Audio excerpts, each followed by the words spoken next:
जमलेल्या माझ्या तमाम हिंदू बांधवांनो, भगिनी आणि मातांनो,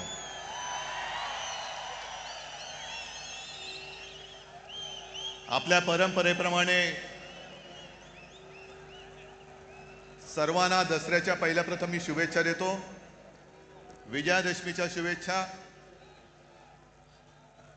आणि किती वेळा मी बोलायचं की अशी जीवाला जीव देणारी माणसं हेच खरं आयुष्यामधलं सोनं असतं. आणि म्हणूनच अनेक पक्षांचं आपल्या शिवसेना फोडण्याकडे लक्ष आहे. आणि त्यांना असं वाटलं की काही जणांनी त्यांनी पळवलंय, जे पळवलं ते पितळ होतं, सोनं माझ्याकडेच आहे. आता घरून येताना मी आजूबाजूला पाहत होतो, वाघाचं कातडं पांघरलेल्या लांडग्याची गोष्ट आपल्याला माहिती आहे, पण बाळासाहेबांची भगवी शाल पांघरणाऱ्या गाढवाचं चित्र मी आज पहिल्यांदा पाहिलं.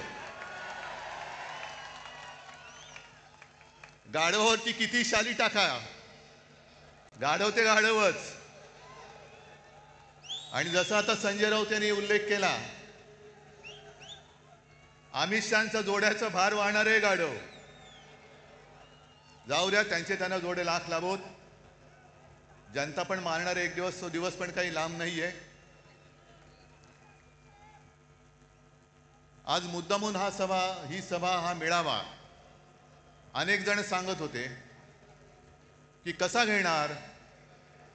म्हटलं जसा नेहमी घेतो तसाच घेणार. आणि आजपर्यंत जेवढा जसा मोठा मेळावा झाला त्याहीपेक्षा मोठा मेळावा आज होणार. मला माहिती आहे सगळीकडे चिखल झालेला आहे. याचं कारण कमळाबाई. आता तुम्ही म्हणाल पावसाचा आणि कमळाबाईचा काय संबंध. पण कमळाबाईच्या कारभाराने कमळाबाईंनी स्वतःची कमळं फुलवून घेतलेत, पण जनतेच्या आयुष्याचा चिखल करून टाकलेला आहे.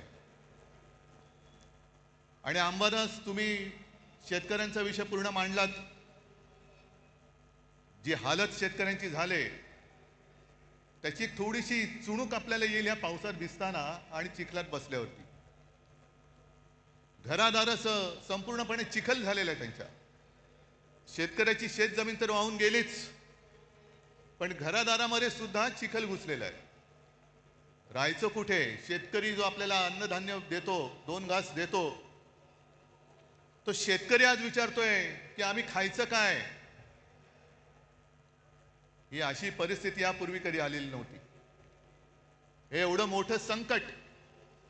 आजपर्यंत मराठवाडा हा अवर्षणग्रस्त होता, आता तिकडे अतिवृष्टी झालेली आहे. अतिवृष्टी म्हणजे आपत्तीग्रस्त.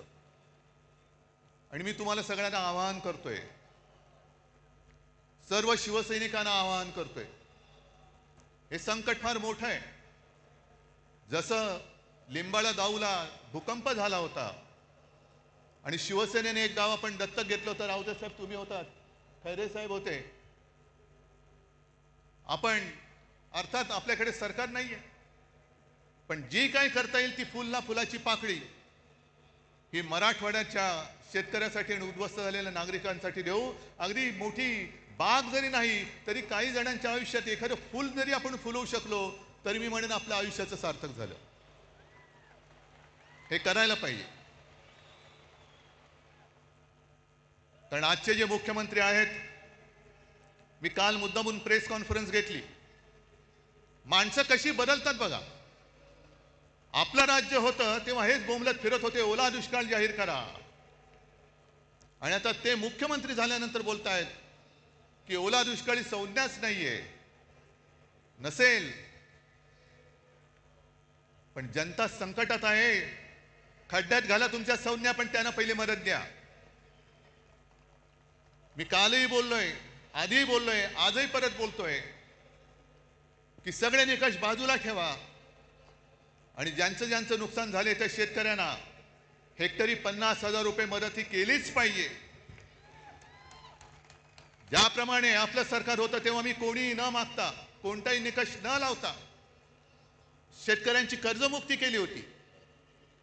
काय निकष होते तेव्हा, पण माझं कर्तव्य म्हणून मी ते केलं होतं. आणि निवडणुकीच्या तोंडावरती नाही तर एकमेव माझं अधिवेशन जे झालं होतं मुख्यमंत्री म्हणून नागपूरला, त्या पहिल्या नागपूरच्या अधिवेशनात मी कर्जमुक्ती जाहीर केली आणि कालबद्ध स्वरूपात ती पूर्ण करून दाखवली होती. तशी तुम्ही कर्जमुक्ती करा. अजून यांची 2017 साली जाहीर केलेली कर्जमुक्ती अजून होते. अजून शेतकरी प्रतीक्षेत आहेत, लाभ कधी मिळणार. ते पण गेलं पाण्यात सोडून. पण 2017ची कर्जमुक्ती अजून होत नाहीये. आणि आपण कर्जमुक्त केलं होतं शेतकऱ्याला.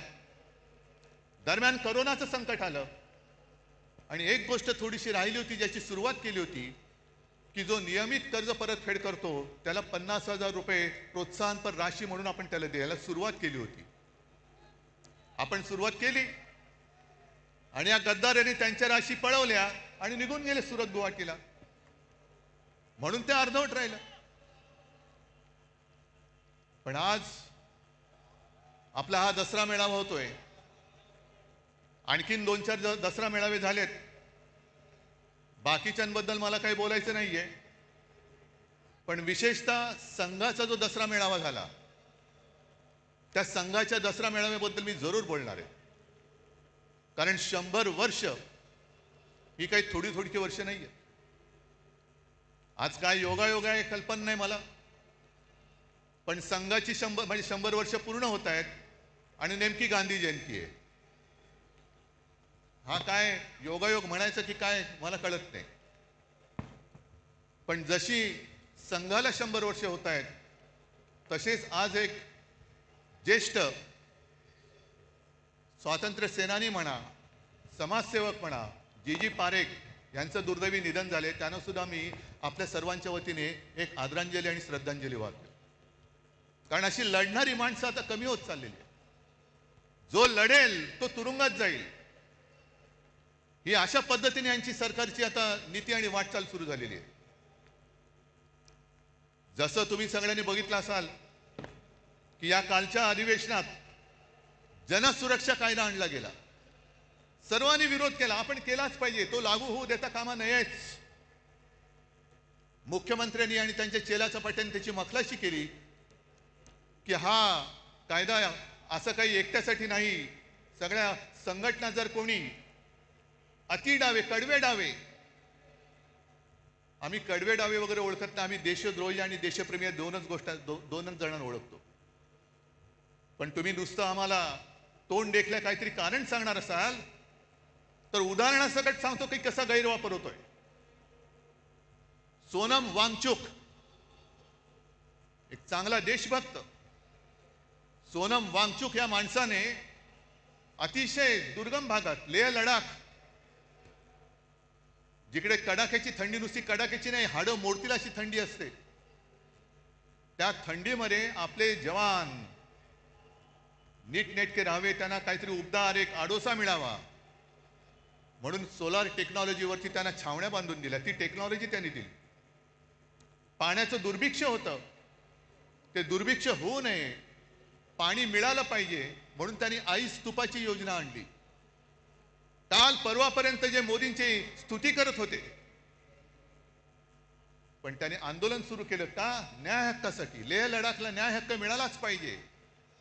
न्याय हक्क ही लोकशाहीतली मूलभूत गरज आहे आणि न्याय हक्कासाठी त्यांनी लढाई करत होते, करतायत.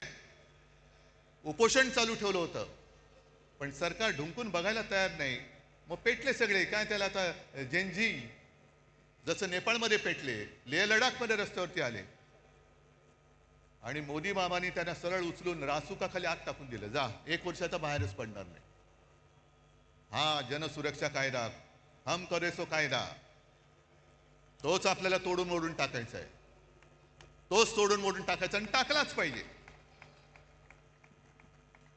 कारण मोदींची स्तुती करत होते तोपर्यंत वांगचुक हे देशद्रोही नव्हते, पण त्यांच्यावरती आता आरोप ठेवले की तुम्ही पाकिस्तानमध्ये जाऊन आलात, एका शिष्टमंडळातनं ते पाकिस्तानला गेले होते म्हणून देशद्रोही म्हणून जर वांगचुक यांना अटक होणार असेल तर नवाज शरीफचा केक गपचूप जाऊन खाऊन येणाऱ्या मोदींना काय म्हणायचं ह्या सुद्धा प्रश्नाचं उत्तर आम्हाला मिळालं पाहिजे.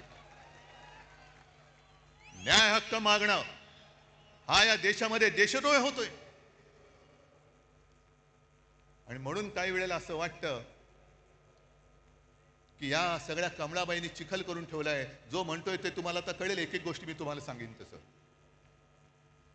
एक तर भाजप आणि प्रशासन सरकार चालवण्याचा सूत्राम संबंध नाही, दुरान्वयाने सुद्धा संबंध नाहीये.